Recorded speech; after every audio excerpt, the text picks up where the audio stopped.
2:29 a.m. on November the 9th, the world came to the realization that Donald Trump would be our next president. At that moment, the price of gold rose by 5%, bond yields collapsed, and the stock market was poised to crater at the open. At 9:30 a.m. that day, the New York Stock Exchange put on breakers when the market opened to prevent the market collapse. But even at that moment, the market wasn't down nearly as much as people had thought. I called my bond desk in New York City at the end of that day and said, well, what's the mood here in the city? Business as usual. 48 hours later, I called that same bond desk in New York City and our senior brokers from around the country, and I said, well, what's the mood? Optimism. The market had shifted from fear to business as usual to optimism in 48 hours. Contrast that with what happened when the Chinese stock market corrected in August of 2015, February of 2016. It took several months for the market to get back to where it should be. Or when the Brexit happened, it took several weeks.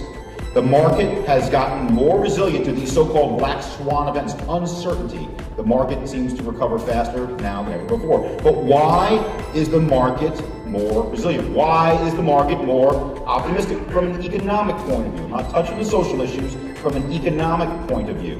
Because they believe that Mr. Trump, combined with Republican control of the Senate and the House, is going to be more stimulative to our economy than some of the alternatives. And why is he going to be more stimulative? Because he's going to lead to more growth. Folks, economics is complicated, but there's really only two words that matter. On a macro basis, it's growth. On a micro basis, it's jobs. If you have growth and jobs, you got everything. If you don't have either one of them, you got nothing. Mr. Trump is expected to increase the rate of growth in the United States by having a looser regulatory policy, tax policy, more infrastructure spending. We have increased our GDP growth expectations by 50 basis points for 2017 and a little bit more than that by 2018. And we're not alone. Oxford Economics did the same thing, as did the International Monetary Fund. So overall, more growth. Growth is good. The other thing that we're happy about is that we expect more jobs, but not necessarily how Mr. Trump is suggesting. What he is suggesting is that we're going to have more jobs for manufacturing and infrastructure. And believe me, I hope he's right. I hope he does bring manufacturing jobs and infrastructure jobs back to the United States. But I'm not optimistic that that's going to happen, because for the major issues in the world today, the secular issues, and one of them being automation, Mr. Trump and every other politician is a spectator, and there isn't much they can do about it. And they have to shift their hope to create jobs from jobs based on manufacturing and investment to jobs based on services. And if you take a look at this chart, this indicates which jobs we expect are going to last over the long term. Those jobs at the bottom end are likely to be automated out of existence. The jobs in the middle to the top are expected to have some legs, and you can see services jobs. Now, I put this services job concept up here because it's going to flow through our entire presentation about retail, both from a macro perspective and from a micro perspective. From a macro perspective, when you take a look at it, you have to take a look at goods versus services. Now, goods versus services is something where when you look at trade policy, you will see that we have a massive trade deficit with Mexico and China. About $450 billion with China, about $50 billion with Mexico. But it is all based on goods, not services. If you look at it purely on a services basis, we run a trade surplus with these folks.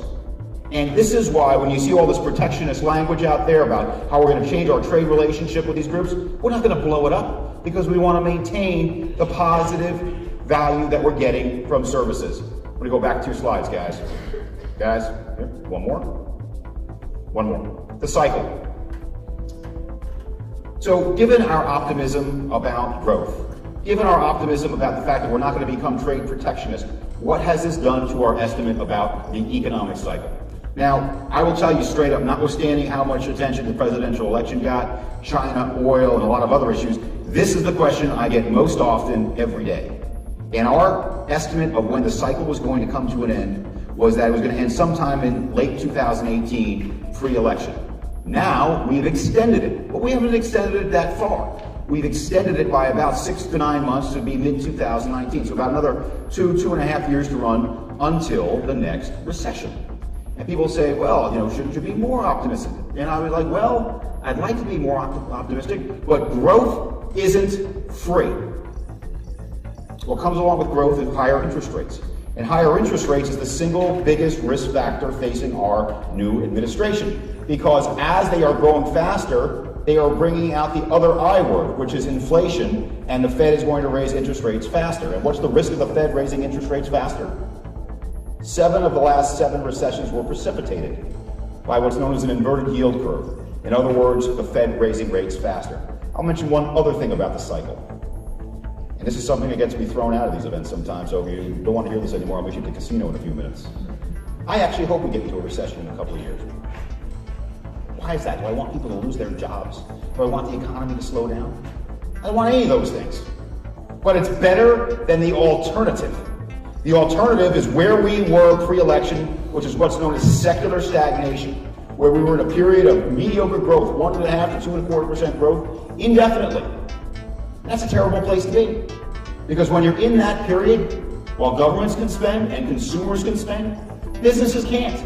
They don't know when to lease additional space. They don't know when to hire an additional worker. So the fact that we could have a recession in a couple of years isn't terrible. It could be a clearing event, give businesses more confidence going forward. Taxes. The single biggest issue that's going to impact our industry in the next year is this one. And this one is coming down the pipe like a freight train.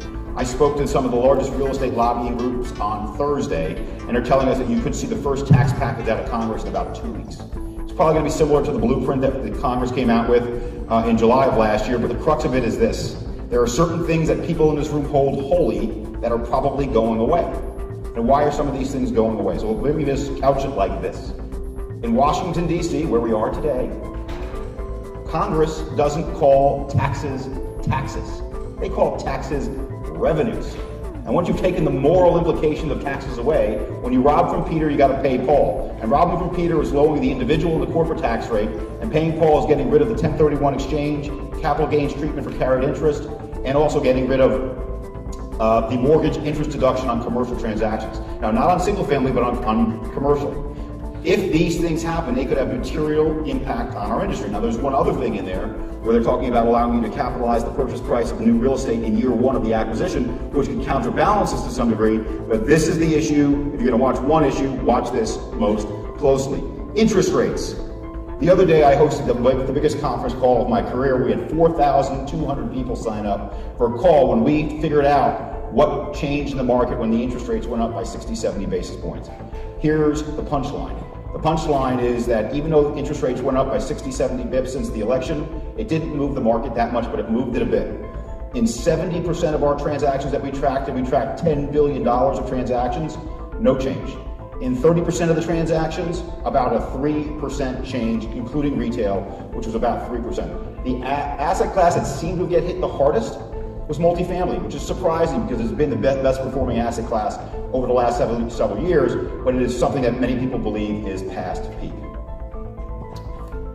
Generational. Another secular trend that we're seeing today that people are tracking, which is going to have material impact on retail, is do millennials, as represented by the woman on the right, have different shopping and living preferences than baby boomers, represented by the woman on the left?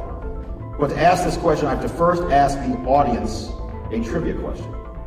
Who here used to watch The Love Boat and Fantasy Island on Saturday nights? Ladies and gentlemen, I give you your Gen Xers. And I have to throw that out there because we were passed over.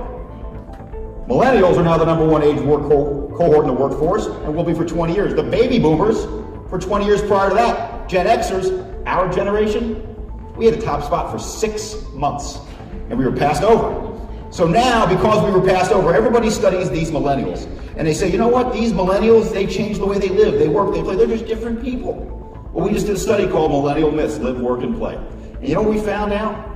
That millennials do many of the things that you think that they do because they're different, simply because of when they grew up. The reason why they like gig jobs is because they grew up during a global financial crisis. They couldn't get a permanent job. The reason why they like renting is because a lot of them have student loans. But here's the key point for retail. The key point for retail is many people believe that millennials like experiences rather than goods because they're just different. No, because a high percentage of them live at home and don't need goods. So this goods versus experiences, services versus goods, is one of the key macro points. But the conclusion of our study is that millennials are just young human beings. And it is life stage and not age that matters. Anybody know what this slide represents? This slide represents the marriage of retail and industrial.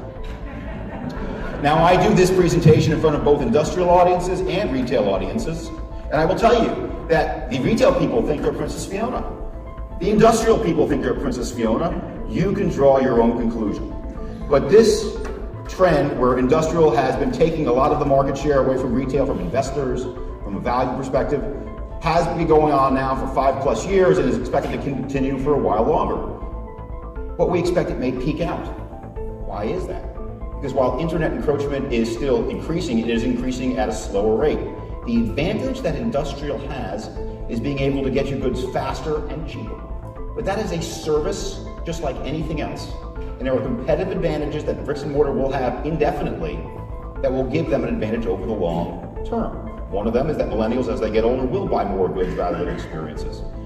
But I think ultimately, the encroachment on retail, bricks and mortar, hasn't peaked yet, but it will peak soon. But in the meantime, we are seeing many retailers shift their focus from just selling goods to giving experiences to their shoppers. And here are a few good examples of that.